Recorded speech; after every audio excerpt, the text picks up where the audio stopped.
Liberando sus frenos.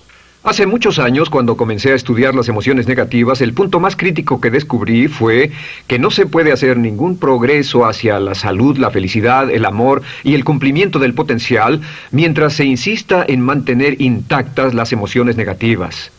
Y lo único bueno de las emociones negativas, si es que tienen algo de bueno, es que las emociones negativas no son permanentes. Lo dice hasta Sigmund Freud, no hay un lugar permanente para las emociones negativas en el subconsciente. En otras palabras, son visitantes indeseados. Son hábitos negativos o patrones de respuesta negativos que pueden eliminarse, y el punto inicial para eliminarlos es entender de dónde vinieron y entender cuáles fueron los factores causales, volviendo a la niñez temprana, que desencadenó el desarrollo de las emociones negativas y nos han dado como adultos una predisposición a ser negativos de una u otra forma. Esto nos lleva al condicionamiento de la niñez temprana. Recuerden que ya dijimos que el punto inicial de los patrones de hábitos negativos compulsivos e inhibitorios era la crítica destructiva. La crítica destructiva es el gran destructor. La crítica destructiva destruye a las personas en su interior y las deja caminando en círculos por fuera. Muchas personalidades han sido minadas y destruidas, mucha autoestima ha sido puesta de lado como resultado de la crítica destructiva más que cualquier otra cosa que podamos imaginar. La crítica destructiva es el gran asesino. Ahora, ¿por qué es eso tan malo? Sabemos que los niños en sus primeros años y al ir creciendo tienen una necesidad tremenda de amor y aprobación de sus padres. De hecho, muchos psiquiatras y psicólogos han dicho que la razón número uno de la enfermedad mental en los adultos es el retiro de amor o el amor no expresado. Sabemos que cualquier persona con prestigio, una persona que es importante para un niño, tiene un impacto enorme en ese niño, y los niños hasta la edad de 6 años tienen muy poca habilidad para discriminar entre una crítica válida y una crítica inválida. Lo que esto significa es que todo lo que diga un padre o un pariente mayor o una persona mayor, cualquier cosa que diga una persona de prestigio o una persona importante para un niño es aceptada como cierta. Es aceptada como una representación válida de la realidad. Si una madre dice eres un niño malo, o si un papá dice eres flojo, si alguien dice no eres dependiente, o si alguien dice que somos estúpidos o tontos o feos, el niño no tiene capacidad alguna para discriminar entre lo válido y lo no válido. Ese niño acepta eso como una verdadera representación de la realidad. Va más allá de la mente consciente, va directamente al subconsciente y ahí se queda. Muchos de nosotros como adultos aún estamos viviendo en base a la información negativa que recibimos cuando éramos niños. Y después como adultos, ¿qué decimos? Pues decimos así es como soy, o siempre he sido así, o algunas personas dirán, pues es de familia, tu padre era así, los hijos son así, tu madre era así, etc. ¿De dónde viene? Nada de estas cosas es de familia. Por ejemplo, cuando estaba creciendo, mis padres habían sufrido la depresión y la depresión les produjo un impacto enorme. Y cuando hablábamos de comprar algo, lo recuerdo muy bien, mis padres se ponían muy tensos y decían, no podemos pagarlo, no podemos pagarlo, no podemos pagarlo, no podemos pagarlo. Tenían una mentalidad de carencia, esta mentalidad de no podemos pagarlo toda su vida. Y luego yo crecí y aunque nunca he experimentado la depresión, y la mayoría de ustedes, 10, 20, 30, 40 años después, aún estamos diciendo, no puedo pagarlo, no puedo pagarlo, no puedo pagarlo. Aún tomamos como base esas frases críticas, esas frases emocionales que usaban nuestros padres. Tal vez sus padres les decían como mi padre me decía a mí una y otra vez, nunca acabas lo que empiezas, nunca acabas lo que empiezas. Nunca acabas lo que empiezas. Eres un flojo, nunca acabas lo que empiezas. Y cuando fui adulto tuve muchos problemas para acabar lo que empezaba. Al acercarme al final de la tarea, comenzaba a sentirme ansioso y buscaba cualquier excusa por posponerla o retrasarla. El segundo factor que nos predispone a emociones negativas es la falta de amor. Sabemos que las personalidades de los niños se desarrollan al grado en que reciben una alta calidad y una alta cantidad de amor de sus padres. Existe una relación de 1 a 1 entre la cantidad de amor, la calidad de amor y una personalidad sana. Ese amor negado o la privación de amor es la causa clave de la infelicidad, la negatividad y la enfermedad mental en los adultos. Para que un niño se sienta realmente amado, el niño debe tener padres con buenos conceptos, y la mayoría de nosotros tuvimos padres que fueron víctimas de sus padres, que a su vez fueron víctimas de sus padres. Un escritor famoso dice que todo el mundo es víctima de una víctima. Todos son víctimas de víctimas. Nuestros padres quisieron criarnos de la mejor forma posible, pero ellos mismos fueron víctimas de víctimas. Y para que un niño se sienta realmente amado, deben existir 3 condiciones. La condición número 1 es: los padres deben amarse a sí mismos. Los padres deben amarse a sí mismos. Recuerden, nunca le podrán dar más amor a otros que el que sienten por sí mismos. Si no se aman a sí mismos, no pueden amar a sus hijos. Si tienen un poco de amor por sí mismos, deben difundirlo en sus hijos. Si tienen poco amor por sí mismos y es absorbido por sus esposos, entonces, a veces, aunque deseen amar a sus hijos, no tienen amor que darles. Sus padres querían amarlos y en muchos casos no tenían amor para darles. Y eso es porque nunca lo recibieron cuando crecieron. El segundo requisito es: los padres deben amarse mutuamente. Para que un niño crezca sintiendo confianza en sí mismo, crezca sintiéndose amado, a salvo y seguro, debe crecer en un ambiente donde los padres se amen. No hay nada que le dé más temor a un niño que crecer en un hogar donde los padres peleen entre sí, donde los padres no se amen, donde haya dificultades, porque el niño siempre tiene una tendencia, primero que nada, ser una víctima, pues al niño se le grita y se le vocifera, y entonces cree que la razón por la que mamá y papá pelean es su culpa.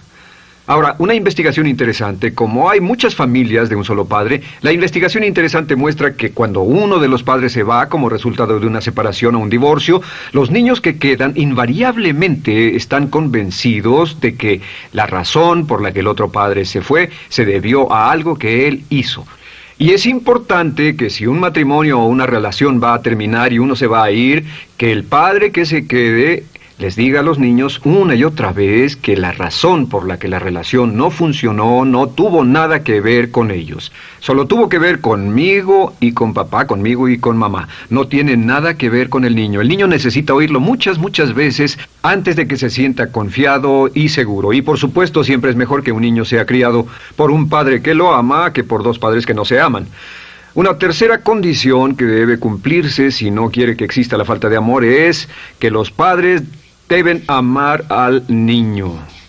Los padres deben amar al niño. Bueno, esto parece muy obvio y muy lógico. La verdad es que, y esto es lo más difícil para usted y para mí como adultos, que ni siquiera lo pensamos, que es posible que nuestros padres no nos quisieron.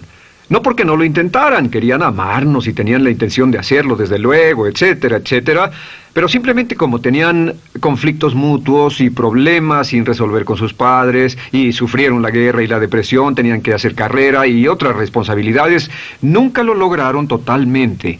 ¿Entienden? Esa fue la dificultad. Lo deseaban, pero nunca lo lograron. La única forma en que puede amarse a un niño es pasando una gran cantidad y calidad de tiempo con el niño. Tiempo en gran cantidad y calidad con el niño. 10 minutos al día no bastan. Los niños se consideran valiosos según el grado en que las personas más importantes en su vida pasen tiempo con ellos. Si las personas más importantes en su vida, sus padres, solo pasan poco tiempo con ellos, los niños concluyen que la razón para ello es que tienen muchos defectos, que hay algo esencialmente malo en ellos y que por eso sus padres no pasan más tiempo con ellos. Los niños no piensan con la razón, lo hacen en forma emocional. Solo piensan: mi padre está aquí, me ama, y si no pasa tiempo conmigo, él o ella no me aman. Y si cualquiera de esas 3 condiciones existió o más cuando estaba creciendo, los padres no se amaban a sí mismos, o no se amaban mutuamente, o tal vez no lo amaban porque nunca lo lograron, aunque querían, entonces usted debe haber crecido en conjunción con la crítica destructiva que se llama culpa. ¿Y qué es la culpa? Pues simplemente la culpa es un sentimiento de no valer mucho. ¿De dónde sacamos este sentimiento? Lo obtenemos cuando continuamente gente importante nos critica en nuestra vida y simultáneamente no nos dan el amor que necesitamos. Sentimos que no valemos mucho o que no valemos nada. Y un sentimiento de culpa nos lleva a un sentimiento de falta de mérito, falta de valor y culpa. Y esa culpa, ese sentimiento de falta de mérito, es el mayor problema del siglo XX, la principal fuente de enfermedad mental. Es la fuente principal de los problemas en las relaciones, la fuente principal de enfermedad psicosomática, la fuente principal de la mayoría de los problemas que afectan a nuestra sociedad. Es el profundo sentimiento de culpa y falta de mérito que se expresa o se esconde en los pensamientos o en la actitud: no valgo suficiente, no valgo suficiente. No valgo suficiente. Ya hablamos de la autoestima y de lo importante que es. La autoestima significa me quiero mucho, me quiero mucho, me quiero mucho, me quiero mucho. Las personas que han sido criadas con críticas destructivas durante su vida no solo no se agradan a sí mismas, no sienten que sean lo bastante buenas para nadie, y en muchos casos están llenos de odio por sí mismos. Se odian a sí mismos, se autocondenan o se detestan. Y verán que esto sale en sus conversaciones y sale en sus relaciones con otras personas. Las personas que no se quieren a sí mismas, aunque quieran tener buenas relaciones, simplemente no son capaces de ello. Las personas que piensan que no son buenas para nada siempre lo hacen aflorar, siempre será un problema. Ahora, ¿cuál es la razón principal de la culpa? ¿De dónde viene la culpa? La culpa viene de 3 fuentes negativas: padres negativos, influencias negativas o religión negativa. Una de las 3. Cualquiera de estas 3 usa la culpa. De la culpa se valen y aprovechan, en especial los padres y las organizaciones religiosas, por 2 razones. Una es el castigo. La culpa se usa para castigarnos. Cuando estamos creciendo, el castigar es la forma más fácil de hacer que uno se sienta mal. Nuestros padres nos hacen sentir mal castigándonos físicamente o sermoneándonos o regañándonos. Y el castigo es una forma muy eficaz de irnos conformando o de conseguir que hagamos lo que los demás quieren. La segunda razón por la que se usa la culpa cuando se practica en forma consciente, y algunas organizaciones la practican así, es para tener más control emocional en especial, porque se puede controlar a una persona emocionalmente con culpa y manipular su comportamiento. Hay muchas organizaciones que usan la culpa como una herramienta de control y manipulación. Si puede controlar a las personas con suficiente fuerza y en forma emocional, puede conseguir su dinero, puede conseguir su tiempo, puede conseguir su compromiso, demandar sus recursos, etc. Muchas organizaciones usan la culpa para aplicar un castigo. Muchas organizaciones de caridad que se anuncian por televisión, en especial las de causas benéficas que involucran a niños o a personas incapacitadas, usan un sentimiento de culpa. A usted le va tan bien que debe sentirse culpable por estas personas que sufren. O envíenos algo de dinero y eso se encargará de su culpa por un momento hasta que lo incluyamos en nuestra lista de correo, etc. Y la culpa es un estándar. ¿Por qué se usa tan comúnmente? Pues primero que nada porque casi todos nosotros la tenemos en mayor o menor grado. Y número 2, es fácil. La culpa es fácil. ¿Por qué nuestros padres la usan con nosotros? ¿Por qué nuestras madres la usan con nosotros? Nuestras madres pueden controlarnos con la culpa en un cuarto repleto. Nuestra madre puede controlarnos a miles de kilómetros por teléfono. Los padres usan la culpa en sus hijos porque sus padres usaban la culpa en ellos y así sucesivamente. Es lo más fácil. No existe un esfuerzo físico. Puede hacerse con una mirada o de reojo o una palabra. Ya sabe que las personas siempre buscan lo más fácil. Esté alerta. Ustedes han sido criados en un ambiente donde se les ha hecho sentir culpa y casi todos lo vivimos. Debemos entender que la culpa es como una letrina o bacterias emocionales negativas que se colocan en la raíz de su psique o su subconsciente y activan todas las demás emociones negativas: furia, odio, envidia, resentimiento, frustración y duda, temor, etcétera. Las crea y las activa a todas. Y la forma para, en realidad, deshacerse del centro es exorcizarlo, extirparlo. Y es lo que vamos a hacer el resto de esta sesión. Primero, ¿cómo podemos saber si nos criaron con sentimientos de culpa? Bien, a esto le llamamos la manifestación adulta de la culpa. Manifestación adulta de la culpa. Puede saber, probándose a sí mismo, ¿cuánto de esto tiene? Número 1, la manifestación adulta de la culpa es que tiene sentimientos de inferioridad, sentimientos de inadaptabilidad